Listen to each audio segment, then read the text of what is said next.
You're listening to Mission Eve, a podcast that explores the stories of women who are opening the frontier of space to humanity. Your host is Megan Crawford, managing partner of Space Fund, a venture capital firm investing in the space industry. She is a mother, volunteer, founder, and true believer in humanity's future in space. Mission Eve is meant to inspire the girls of today who will be the women of tomorrow, leading our first permanent off-world settlements. Space needs women. Space needs you. Welcome to Mission Eve. I'm your host, Megan Crawford, and I am thrilled to welcome as our guest today, Harriet Brettle. Thank you so much for having me. It's a pleasure. An absolute pleasure to have you. I'm excited to learn about how you got here. Yeah, absolutely. So, let's start at the very beginning. Where were you born? Where did you grow up? Sure thing. So I grew up in a little village in England. And I was always interested in space. I remember we used to have a telescope in the back garden, and my dad used to introduce me to the constellations and the planets. And I think it just kind of blew my mind from a young age that we had this whole universe above us. And that kind of inspired me for the rest of my life. And I'm really excited to be able to stay in the space industry and work here now. Wonderful. Did you, and you kind of answered this question a little bit with that telescope in the back garden, but were there any people or situations that really inspired you to be more interested in space when you were a little kid? Yeah, I think I was really lucky that my parents were very supportive of, that curiosity and fostering it, be it through, specifically stargazing or more just kind of science in general, always answering those why questions. I grew up loving science fiction, so I read Carl Sagan's Contact, and I think that was probably the book, where I was like, wow, I want to be Ellie Arroway. I want to study the stars. I want to discover life in the universe. And so that was kind of my big inspiration when I was growing up. Yeah. Wonderful. Did you ever get a chance to go to space camp or do any activities like that? No, not really. So I don't have any kind of. I don't know. I think we do have space camp in the UK, but I didn't really ever do anything formal like that. I do remember for my 13th birthday, though, when all the cool girls would have discos and stuff, and I went with my friend to the planetarium in London, and that was the highlight. That's wonderful. Yeah. And did you want to be an astronaut when you were a kid? I don't think I did, actually. I think I was more interested in the science and the understanding and helping kind of facilitate that knowledge base rather than be the person in the spotlight actually going to space, if that makes sense. Yeah. No, totally understood. So what did you want to be when you grew up? You wanted to be a scientist? You kind of knew that from when you were pretty young? Yeah, the reason why I wanted to be a scientist is actually kind of funny. Originally, I grew up reading Harry Potter and, these kind of wizardry books. So I actually wanted to be a witch. And I said to my dad, he was like, oh, what do you want to be when you're younger? And I said, when you're older, sorry. And I was like, oh, I want to be a witch. And he was like, I don't think you can really be that. And I was like, well, what's the equivalent, right? What can I do in the real world? And he was like, well, you can be a chemist and you can make potions. So I was like, oh, yes, excellent. Okay, so I'll be a chemist. So I've got this great... I don't know if they do this in the States, but in the UK, in primary school, when you're really young, they'll make each kid draw a little cartoon of what you want to be when you're older, and then they'll print them all onto a tea towel or something like that. It's a takeaway for the parents and stuff. So I've got one of me where I'm dressed as a scientist, and I'm making my potions, and there's this giant swinging lampshade above me. So that was my kind of original goal. I wanted to study something difficult. So again, I asked my parents, what's the hardest degree I can study? And they said biochemistry. I was like, all right, okay, I'll try that. But the interest in space kind of was always there. And when I was in high school, I discovered math. I liked it. I enjoyed it. I kind of loved the problem-solving side of it. So I was trying to decide whether I wanted to do maths or physics, and ended up doing maths. Probably Carl Sagan had an influence in that as well. I don't want to spoil it for anyone who's not seen it, but there's this really nice kind of mathematical ending in terms of the secrets of the universe being hidden in mathematics, which really resonated with me. So I was like, okay, I'll go. That's where I ended up when I went to college. So where did you go to college? So I went to the University of Warwick, which is in the UK. It's kind of smack bang in the middle of England. It's a campus university, so like it's basically just university students all living and studying together. So yeah, that was super fun. But at that time, I wasn't really like a super space nerd, if that makes sense. I enjoyed it. I still liked, stargazing or reading science fiction, things like that. But before I started college, I did a lot of swimming. I was a competitive swimmer, and that took up almost all of my time. And I got to university and I was like, okay, I'm going to have fun now. So I had 3 years of, making the most of college life. Good. Which I don't regret for a second. But I see all these incredible undergraduate students now, like making waves in the space industry. And I'm just in awe of them about, how dedicated and motivated they are from the get-go. So I had a great time at university, had no idea what I wanted to do. What did you end up getting your degree in? Mathematics. So just plain old mathematics. Pure math. That's it. Yeah. So again, in the UK, degrees are much more specialized. So at 17, you decide what you're going to apply to study at college. You spend 3 years just on that subject. So you don't do anything else. Which I think was good, but at the same time, I like being able to pick and choose different things, right? Yeah. So I pushed it as far as I could. So I did, philosophy of maths, history of maths, maths of economics, trying to get like a little bit more of a spread. But I think at that point, I was still interested in space, but the only space job I knew that existed was working for the UK Space Agency, which in the UK is part of the civil service. So there's one route in, basically, and I didn't get in, put it bluntly. And so I didn't think that the space industry was something I could do as a job. I looked around. I ended up working in finance. And it was a few years later before I really kind of came back into the space world and really embraced it and realized it was something that I could do as a career. Well, tell me about those jobs in between, right? So what happened after college or university, excuse me. Right. Yeah. So I graduated from college. I moved to London. I started working at the Bank of England, doing financial regulation, risk management, those kind of things. And it was really interesting in the sense that you got to see across the financial system, right? So you're not just working in one institution. You get to see how different places manage risk. And so I enjoyed it. It was a great opportunity. But after a few years, I realized that it wasn't what I wanted to do for the rest of my life. I was lucky enough to get a year-long secondment to the Federal Reserve in New York. So I lived in New York for a year, which was super fun. And for me, that was kind of like a blank page, right? I was moving to a country I'd never been I'd never been to America before, right? So this was it. Yeah. I was like, hey, no one knows me here. I can reinvent myself. And I kind of used that as an excuse to get back into space and astronomy. So I went to the Hayden Planetarium. I signed up for astronomy classes run by like an amateur astronomy society in New York. I kind of really just fell in love with it all over again. And when I was coming back to the UK, I wanted to stay involved in some way. I found a university in London that did evening classes in astrophysics. And because I had the math background, it meant that it wasn't too much of a jump to kind of go into it, right?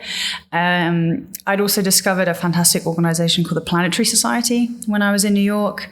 And at the time, they had outreach coordinators in different regions and countries.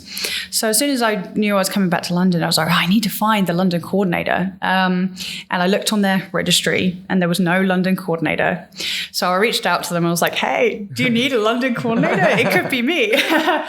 So I did that for a year and it was super fun. And it was an amazing way to, I'm a real advocate of if you want to go and do something, just jump in and do it and kind of figure it out afterwards, so to speak. Yeah. Because, I'd spent 4 years working in finance thinking, wouldn't it be nice to work in space? And I never acted on it, right? And so when I came back to the UK, I was like, right, I'm going to act on it now. I'm going to go and try and do all these things and make it happen. So tell us about the Planetary Society and what it means to be a coordinator for them. Yeah, sure. So, it's been a while since I've talked about it. So the Planetary Society is a global nonprofit that basically supports citizens getting involved in space exploration. The CEO right now is Bill Nye. It was founded by Carl Sagan and others in the 1980s, which is actually how I discovered it. And it's really a fantastic organization that kind of advocates advocates for policymaking, so increased funding for space exploration, primarily in the US, but around the world, educating the public. So that's where the outreach side of things comes in, and also doing its own science, right? So this year, the Planetary Society launched a completely public crowd-funded space mission called the Light Sail, where it's like this giant solar sail that deployed in low Earth orbit that is, I'm not sure if it's still sailing around the Earth. I think it might be, actually. But it's a demonstration of, the viability of this kind of technology and the potential it could have for future interplanetary or even interstellar missions. So that really excited me, and I kind of wanted to be involved and support in some way back in the UK. So through the outreach coordination role, it was kind of trying to bring things together that already existed. London has a great space community, but it was a little bit fragmented, if that makes sense. Mm-hmm. You have museums that will have like a pop-up exhibit, or a university that would do a talk, or, a local, astronomy group, but nothing bringing it together. So that was my kind of plan and mission for the year, was to try and create some sort of way to bring those different communities together. Good. It sounds like a lot of fun. It was a lot of fun. Yeah, it was. And so then what happened? What'd you do next? So that was a year. Yes. So then I kind of started to build up my confidence in terms of coming into the space industry and it being a real job. I started those evening classes in astrophysics thinking, hey, this is just something I'll do for fun. I'll learn more about galaxies and the solar system, and that all kind of, tick the box in terms of what I want to do. But the more I got involved in things like the Planetary Society, and also volunteering for another fantastic organization called the Space Generation Advisory Council, they both completely opened up my eyes to the fact that the space industry is huge, right? And astronauts and rocket scientists are great, right? But we need so many other different perspectives, backgrounds, experiences in the space industry. And I'd been completely discounting myself because I'd put myself in this finance box and didn't realize that had like direct applications into space. So I started doing the evening classes, started to think about going to grad school. And because I've been in New York, I'd learned a little bit about the US grad school system. So on a whim, I was like, well, if I'm going to leave the banking world, I'm going to do it big. So maybe I should just move back to the US. So I applied to grad schools in the US, a couple in astronomy, a couple in planetary science. And I still don't know how this happened. Ended up at Caltech, studying planetary science. My original interest was exoplanets. So when I was in New York, I discovered that there was a exoplanet workshop happening in Pasadena. And it was all about using statistics to discover and characterize exoplanets. And I looked through the program and I was like, some of this statistics is very relevant to what we do in finance when we're measuring risk. And so that's when I started to see the link and see that the experience I had in the finance world could be used in the kind of planetary science world. So that's how I convinced them that I was a good fit for the grad program. Where are we getting to now? So this is like a year and a half ago. Okay. No, it's 2 years ago now. Oh gosh, time flies when you're having fun, right? So I moved to California, had a fantastic time. Originally, I was in a PhD program, but over the course of the first year, I realized that I didn't want to stay in academia. I had more of an interest in commercial space, and how we could make that real, in terms of the space industry, and using a bit more of that finance background that I had. And so it was actually at IAC last year in Bremen. I was scouting around, trying to see if the experience and the background I had made me kind of credible as someone who a commercial space company would be interested in hiring. And I think I just got really lucky. The company I'm at now is Astroscale, so we do space debris removal. So we have a very clear environmental mission, which I really like. But they were looking for a business analyst. So someone to understand, the financial side of things. How do we incentivize satellite operators to take space sustainability seriously? And it kind of ticked those boxes in terms of having the commercial, financial experience and the space world and bringing it together. So I've been doing that ever since. That's excellent. That sounds like a very unique niche that you were able to fit into there. Right. And I think, it's one of those things where I would have had no idea at the time going into it that that's where I would have ended up, right? But now I'm here. It's cool to see. It's like, oh, okay. I thought this finance experience was very disparate from like this planetary science experience, but they kind of all fit in together. And I use my finance background a lot. I use my, science background a lot in terms of doing my job today, which helps. So yeah. Well, good. Tell us a little bit more about Astroscale and kind of what the company does on a day-to-day basis. What are the products? What are the tech you're developing? Yeah, sure thing. So as I mentioned, we are looking to essentially clean up space. So we're doing that on a number of different ways. The first is building technology that can remove failed satellites from orbit. So since 1957, when Sputnik went into space, we've been launching more and more satellites into low Earth orbit, which is fantastic. They do so many incredible things, and we rely on them on a day-to-day basis, be it, navigation, communications, all these kind of things. But the challenge is that most satellites, when they fail, stay up in orbit, right? So we've just got these dead rocks floating around the Earth. And the more satellites we launch, the more debris we have, the more risk of collision between these things occurs, which means that we are, exposed to this increasing risk that we might have a situation where, a piece of debris hits an active satellite and disrupts services here on Earth. So we're trying to be proactive in preventing that kind of, collision, those kind of collision events happening in the future. So we're building spacecraft to go and bring down failed ones. We've got our first in-orbit demonstration called ELSA-D taking place next year. Excellent. Which is really exciting. So we're going to launch 2 spacecraft at the same time. One is our chaser, and the other is a kind of target client, so to speak. And the idea is that we'll be able to demonstrate under a number of different scenarios that we can capture the target, and then we release it, and then, we make it a little bit more complicated. So we start our target tumbling, we capture it again. And then at the end of the mission, everything deorbits. So it goes to a low enough altitude that it burns up in the Earth's atmosphere.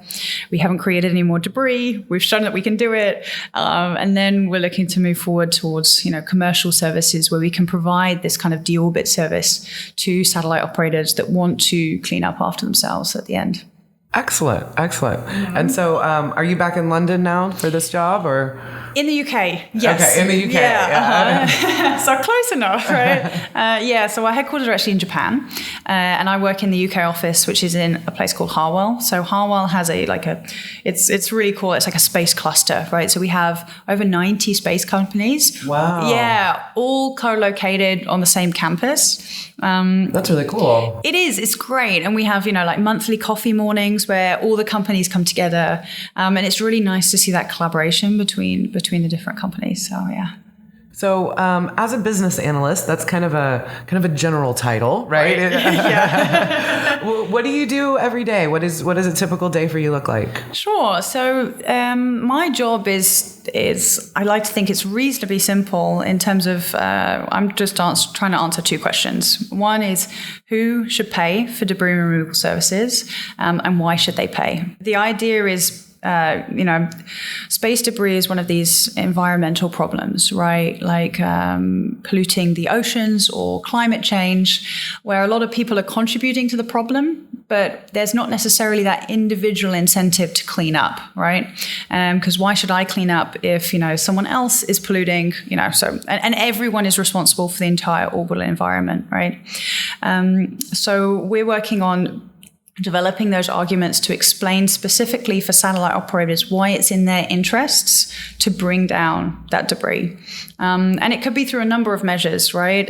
We want to encourage satellite operators to have, safe designs, their own propulsion systems, which means that they can do orbit at the end.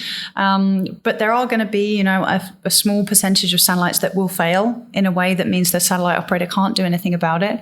And so we're there to kind of sweep up those last few and bring them down so that the rest of the satellites that they're operating can still work and function, and they can maintain the service that they want to provide to their customers. And so what about the debris that isn't owned by anyone, right? Because there's a bunch of that, companies that have gone out of business, bits and pieces that you're not even sure which satellite they came from because they fell off so long ago. What do you do about all that doesn't have an owner to pay for the deorbiting? Yeah, totally. So we've touched on, I think, 2 of the 3 kind of cornerstones of what Astroscale is trying to do. One is the technology, right? So the LCD mission. Second is the business case, which I was just talking about. And the third, which is just as important and challenging, is the policy and the regulatory and the legal framework, right?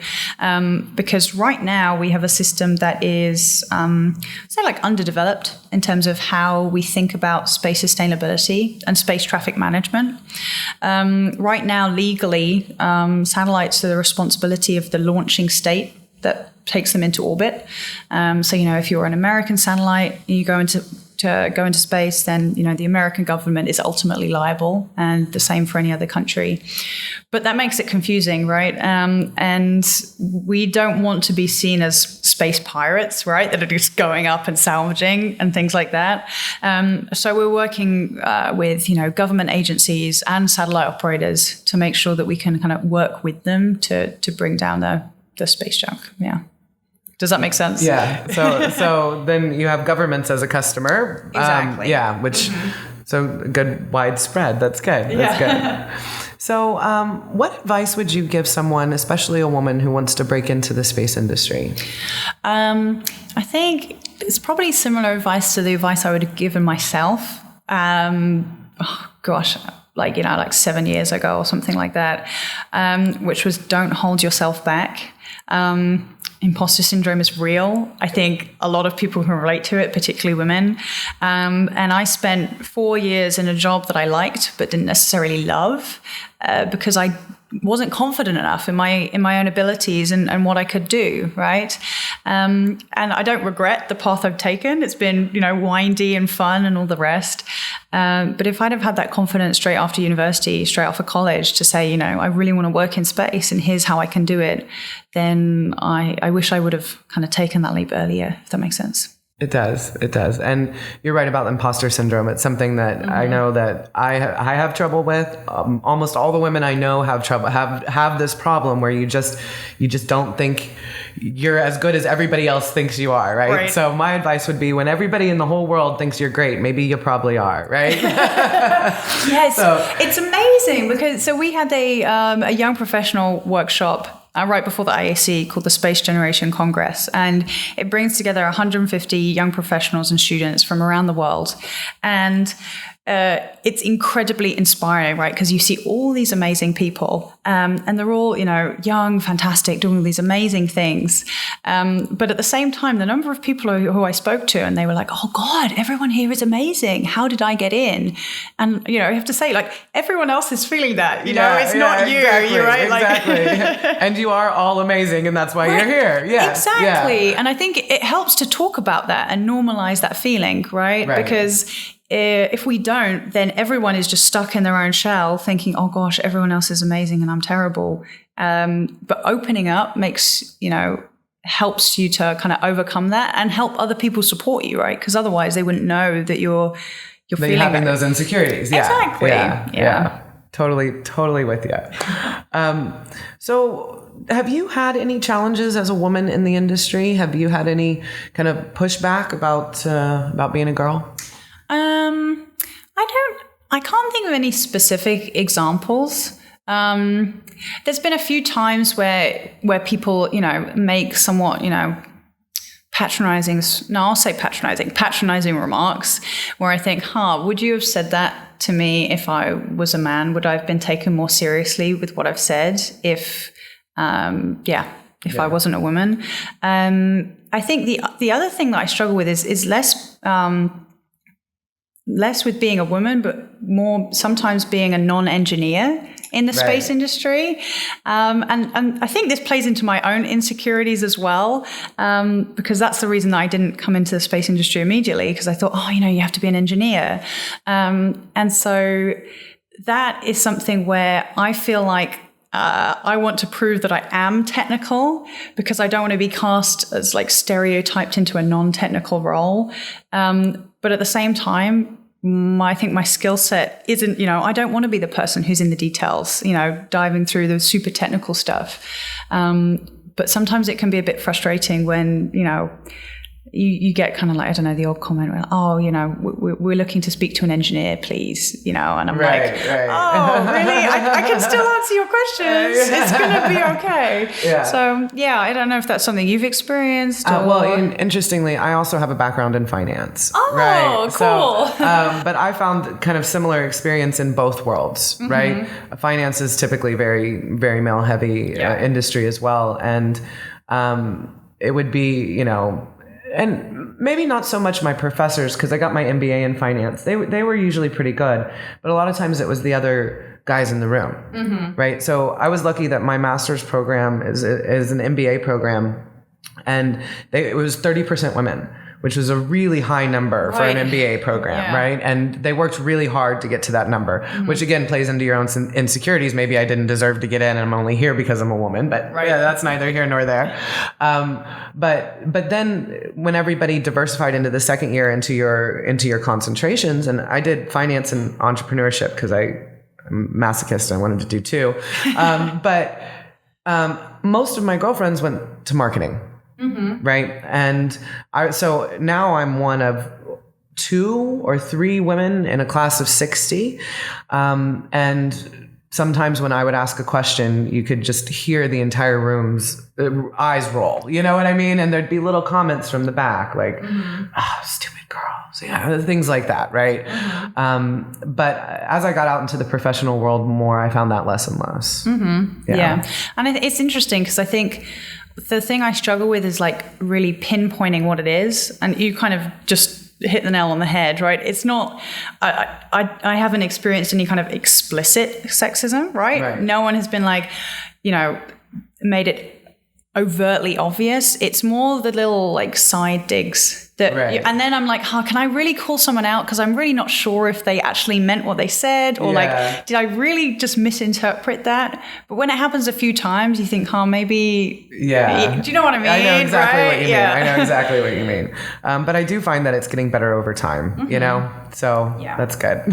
We'll keep pushing forward. Exactly. So, I find that most people who are in this industry are here because they're true believers, right? And they kind of eat, breathe, and sleep space. So outside of your job, do you have any causes that you're passionate about? I think you mentioned SGAC, or anything else like that that's maybe a nonprofit or a space project that you'd like to mention. Yeah, absolutely. So Space Generation Advisory Council is definitely something that I'm super passionate about.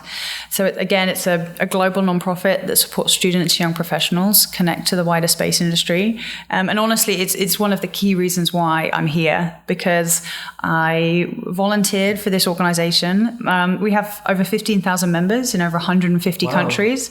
So it's super global, super diverse across, every metric that you want to use. And when I went to my first event, I realized that, space law was a thing, and there were people who did business, and there were people from all these countries working in space, right? Which was incredibly inspiring and empowering. So that really helped give me that confidence to make such a drastic leap from one thing to the other. And since I've come back to the UK this last year, something I'm really passionate about is trying to build a space community in the UK. So together with a couple of good friends, Mani Shah and Nush Sharma, we've founded what we call the London Space Network, which is super informal, but it's a networking session. Once a month, we pick a pub, we go there, and we invite the entire space community. And so we organized the first one this January. we fully expected it just to be us three sat in the corner, and we're like, well, if we just have to hang out, then that's a pretty good outcome anyway, right? But it's really grown over the last 10 months now. We regularly get over 100 people turn up, which is fantastic. And from across the industry, right? So we see, people who are students, people who are in, law, finance, engineering, science. And it's always just a really fun evening. And it's really great to see those connections. That's what I live for, right? Is those connections, right? And being able to foster that. So that's something I'm really excited that we're seeing grow. That sounds really fun. If I'm ever in London, I'll have to coordinate to come when you're doing one of those. Yeah, it sounds great. So what do you do for fun when you're not doing all this crazy space stuff? Oh gosh. I shouldn't say unfortunately. The space stuff takes up a fair amount of time, right? So you have the day job. Space Generation Advisory Council is a volunteer organization, completely volunteer led, right? So I spend a fair portion of my, evenings helping with that as well, which I don't regret at all. But for fun, so I've just moved to Oxford in the UK. Which is awesome. And so I live right by the river. So I love going running. As I mentioned, I used to swim competitively. So actually I haven't been swimming in a while, but I like the running still. So running, reading, getting into sci-fi. I've just started reading a really good sci-fi book called The Three-Body Problem, which is actually a Chinese translation, which is, I'm kind of, when you're reading a book and you're kind of like, it's all encompassing in your mind. I'm in that like mental state right now. I'm like halfway through, I need to know what happens. So yeah. Great. So, and this is the last question that we ask everybody. When the time comes to settle space, will you be among the first to go? Oh gosh, that's a great question. I wish I could say yes, but I'm just too risk averse. Well, based on your background, that makes sense. It's a funny one. You asked earlier, did I want to be an astronaut growing up? And the answer was no. I think if I had the opportunity, I could not say no. But I would be there in the spaceship being like, oh my God, what am I doing? I'll be in the second fleet. How about that? There you go. Yeah. A few years once the technology's all proven. And exactly. Yeah. Wonderful. All right. Well, thank you so much for your time. We really appreciate you joining us today. No, thank you so much. It's been a pleasure. Mission Eve is a production of the Center for Space, Commerce, and Finance, a 501c3 nonprofit dedicated to educating entrepreneurs and investors about their respective challenges and opportunities as it relates to space. Megan Crawford has been your host and executive producer. Aaron Pagel is the executive director for the center and producer and editor for this episode. Marketing and communications for Mission Eve is managed by Nikki Martinez. Theme music has been composed by Liz Fole. If you'd like to support this podcast, please visit patreon.com/missioneve to become a monthly subscriber. We have multiple tiers available with benefits like personalized thank yous, access to limited edition t-shirts, opportunities to engage with our interviewees via online Ask Me Anything sessions, and small group gatherings with Megan Crawford when available. Any support you can offer will go a long way to helping us continue to tell the stories of the women who are making life in space a reality. Please follow us on Facebook at facebook.com/Center for Space Commerce and Finance, Twitter at CSCF_nonprofit, and LinkedIn at linkedin.com/company/CSCF. Thank you very much for listening.